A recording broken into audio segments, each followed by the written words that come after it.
Check nyo to mga papa. Ito na ata ang pinaka-cute na souvenir na nakita ko. At nag-offer sila na gumawa daw ako ng personalized Lego figure. Dahil na-amaze talaga ako dito kasi ito ang laruan na gusto kong laruin dati ng bata pa ako. Pero mahal ang Lego kaya di ako makapaglaro nito. Pero guys, may naisip akong paraan. Ang ginagawa kong Lego is yung mga sipit sa damit ng nanay ko. Ginagawa ko itong Gundam. May camera ba dito, ma'am? Wala. Ang galing yun.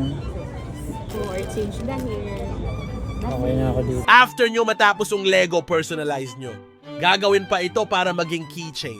Guys, next na content ko is magre-review tayo ng mga suppliers para sa mga naghahanap sa wedding souvenirs unique at bago. Shoutout nga pala sa Bricks Memories. Baka naman, guys, ilalagay ko sa comment section ang link ng Facebook page nila.